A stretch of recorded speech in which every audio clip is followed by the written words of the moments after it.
គ្រប់ជំរាបសួរពុកម៉ែបងប្អូនប្រជាកសិករយើងទាំងអស់គ្នាបាទខ្ញុំបាទចង់បង្ហាញទៅលើប្រភេទដំណាំស្រូវពូជ OM5451 របស់បងប្រុសបាទដងអឹងដែលគាត់រស់នៅខាងភូមិកញ្ចំឃុំកញ្ចំស្រុកពីរាំងខេត្តព្រៃវែងបាទហើយតើតើនឹងដំណាំស្រូវនេះផងដែរគាត់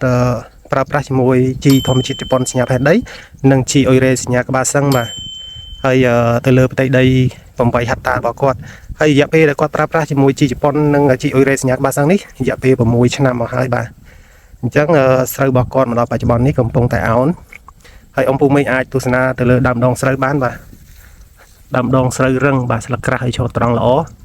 ហើយទៅលើគូវែងបាទអញ្ចឹងយើងអាចប៉ាន់ប្រមាណមើលតាមលក្ខណៈស្រូវបច្ចុប្បន្ននេះគឺថាលូតលាស់ល្អមែនតើôngពូមីងជាកសិករយើងហើយតាមដែលគាត់បញ្ជាក់នេះការប្រើប្រាស់ជាមួយជីជប៉ុនកន្លងមកគឺមិនសូវជួបបញ្ហាបាទប្រភេទសត្វល្អិតឬក៏ប្រភេទជំងឺផ្សេងទេគឺកាត់បន្ថយការប្រើប្រាស់ថ្នាំពុលមែនតើបាទហើយអ្វីដែលពិសេសនោះគឺវគ្គនេះពេលស្រូវដង្ហើមគាត់ប្រើប្រាស់ជាមួយជីបំពន់ទឹករបស់ក្រុមហ៊ុនជប៉ុនដែរគឺ HB 101បាទហើយសម្រាប់ពេលរាំងអោនចុងគូនេះក៏គាត់បាញ់ទៅលើបាទជីបំពន់ HB 101ផងដែរ